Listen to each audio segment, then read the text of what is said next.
Deadpool 2, starring Ryan Reynolds. This movie is pretty fun overall. It's not maybe quite as good as the first one, but I think it's pretty close and pretty exciting all the way through. Basic plot of this one, and it's a little different too. It's not just a rehash of the first one, and I always appreciate when they don't do that. But the basic plot is Ryan Reynolds, spoiler alert, but it happens near the beginning of the film, so I don't think it's that crazy of a spoiler. His girlfriend, and it's kind of sad because the end of the first movie, it's a happy ending, and he's getting together with his girlfriend, and they're finally together after him not being with her for so long because of his disfigurement. But then he at the beginning of this movie, she gets killed, so that's kind of sad. So he ends up Deadpool. He ends up going with X-Men to stop this kid, because he's lost. So like Colossus is sort of like taking him into the X-Men house, and they go out and they try to detain this mutant called Fire Fists. I think they call him just by a regular name later. I forget what it is, but we'll call him Fire Fists for now. Or Fire Fist, that's his name. It's kind of funny. But Deadpool ends up killing like a bunch of people because that's sort of his thing. So he gets sent to prison with Fire Fist because Fire Fist is causing shit, starting fires and fucking up people. But they get put into this prison, and this is an angle that I like about it. They put these collars on them that take away their powers. So that means it makes it more exciting in a way, because then that allows Deadpool to be able to die. So stakes are risen a little bit there, and I think that's cool. But yeah, the main plot though is this Cable character, this robot man from the future, is coming to try to kill Fire Fists because he kills his family. So Deadpool tries to convince him just to like stop killing, and that's the basic plot of the movie. Ryan Reynolds getting over his dead girlfriend and starting a new family with all these mutants and misfits kind of thing. But anyways, let's look at the Rotten Tomatoes. So 84%, so 1% lower than the first one, and 5% lower for the audience score. So 84 and 85%. So it's still pretty loved, and it was pretty good. So you could even argue that this is better than the first one, I think, but I think I like the first one just a little more. It's close. It's close, though. They're both good. This was not a bad sequel, I gotta say. Let's read some of the reviews. Everything that you got in the first film, you get times 3. So this person probably did like this one more.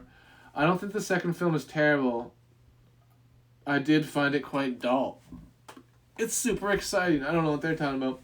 When you see a meme that's fresh, still funny, now think about when you see that same meme after 4 months worth of riffing. That's Deadpool 2. So he's saying basically that it didn't last the test of time. I'm having trouble talking right now, but he's basically saying that the first one, he probably liked the first one, but they're doing some of the same jokes. I think maybe that's sort of what he's saying too.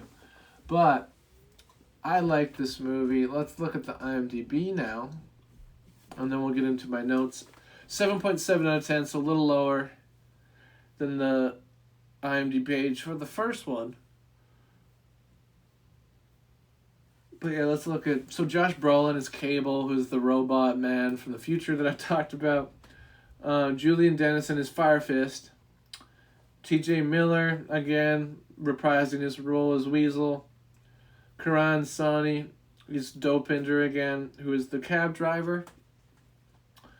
Who else? Everyone's good. Those are the most notable actors, I think. I would say, who is Colossus?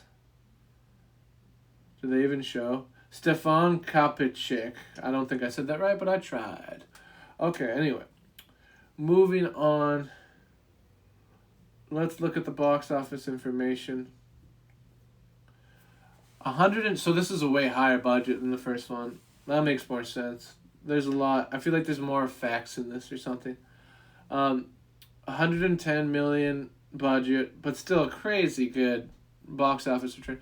785 million gross worldwide. They were probably, well, the first one did so well, let's crank money to this one, people will watch it. And they did. So not so bad at all. For the box office return, like I said again, it's 110 million budget on a 785 million gross. That's crazy good. But yeah, let's just get into the real meat and potatoes of the review. And let's look at all my notes on Deadpool 2. Yentl. Yentl is a movie with Barbra Streisand, and they're watching it in this movie. Before his girlfriend dies, Deadpool and her are watching it. And I just have that. And they reference Yentl throughout the movie. The Papa Can You Hear Me song is referenced quite a bit. Intense opening. It's an intense way to start it because they killed the girlfriend off. Which is crazy. Because she's a main character, or so you think. But that raises the stakes. It makes it more interesting. It shows that the movie has fucking balls killing off a main character like that. So I like that, actually. Opening credits are similar but different than the first one, so I also like that. It was a slightly different angle, but it's similar, just having jokes instead of the actual names of the actors and stuff. Oh yeah, the things it was doing is like, are you seriously killed her and stuff like that. That's the joke. That there's just sort of commenting on what just happened in the movie. But yeah, the credits are just jokes, which I like that again, because the end credits, that's where you see all the credits for the actual credits when you credit people who worked on the movie. And yeah, you can do that with the opening credits, but the opening credits aren't really necessary. So why not just put jokes in them? That's awesome. I like that. Sneak peek of other X-Men, because they keep making fun of this, and fair enough, because they go into the school, the mutant school, and Ryan Reynolds is like, why is it so fucking empty? It's always just you two. It's always just Colossus and Negasonic Teenage Warhead. And for a brief period, you see a room with Beast and Dr. Xavier and stuff in the background, but the door gets closed and they don't say anything. So that must have been the deal, that if they just don't say that those are the characters, then maybe it's okay. They won't have to pay for using them. I'm assuming. Metaphor for racism in the 60s. So that's what X-Men clearly is. It's people treating all these mutants like second-class citizens. It's a metaphor for racism, but it's a kind of funny line where Deadpool says, like, yes, we are the X-Men, also known as a metaphor, or a dated metaphor for racism in the 60s. I thought that was kind of funny. Sometimes I'd like things to be explained immediately, and they aren't always. It's the back and forth. You have to sort of think of, like, okay, who is Cable? Just shows up. There's no explanation until later of why he's here and stuff. And I was like, okay, they'll explain it, and then they did. But still, I want some of the shit to be explained before. So I'm that kind of guy. But sometimes it's okay with the back and forth flashbacks and showing the present. Sometimes it works, and it works better in these movies than a lot of movies, but I still would like some more explanation sometimes. Anyways, how does he get out of the Arctic or wherever the prison was? So yeah, Cable and Deadpool are having a fight in this prison, and then they bust out a window, and they're like in the fucking snow. It's like the Arctic or some shit, I don't really know. And then we see Deadpool, he's just like back in the town again, in the city where he lives. And I feel like there's a scene missing. Like, how did he get there from there? And aren't like the guards looking for him or anything? But no, we never talk about that ever again. It's just on to him trying to stop the kid from killing the headmaster that was treating him badly. That sort of becomes the plot of this movie. And this is a really funny bit. So he assembles a super team. There's a guy that pukes up acid. There's an invisible guy. He gets all these people with superpowers. One of them is Terry Crews. And all these like pretty impressive superpowers. but they all die except for the person whose superpower is luck, which is kind of funny. I like that.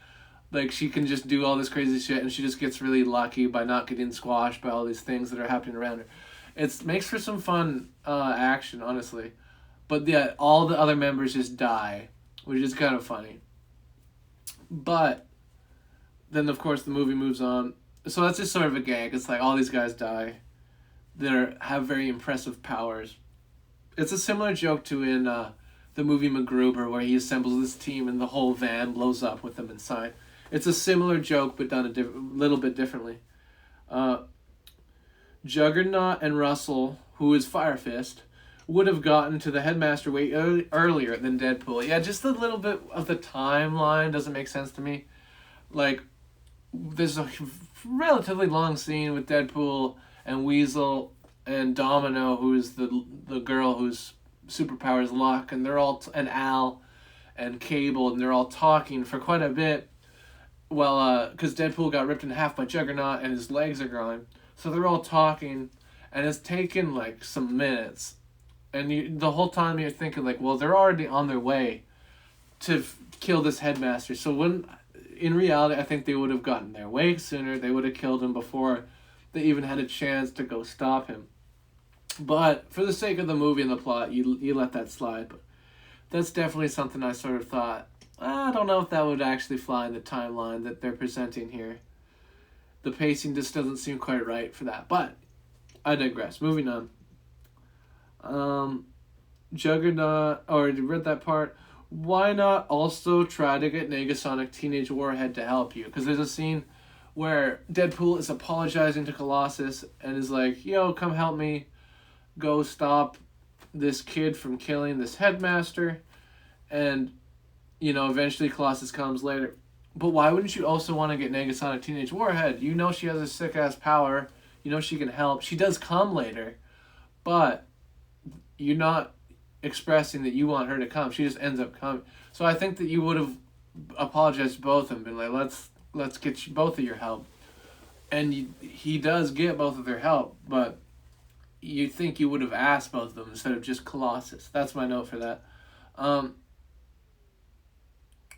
Colossus saying fuck could have been better, because Deadpool is about to die, and I'll get more into this because I have a few notes about the ending, but Colossus says fuck because Deadpool is like, please say fuck just for me, and he says fuck, but it's just, it could have been said juicier, it could have been said more fun, especially with the Russian accent. It's just sort of like fuck. Like, it's not, it could have been said cooler. Like, that could have been a real good laugh, but it didn't do anything for me. Not clear who really murdered Vanessa. Yeah, oh god.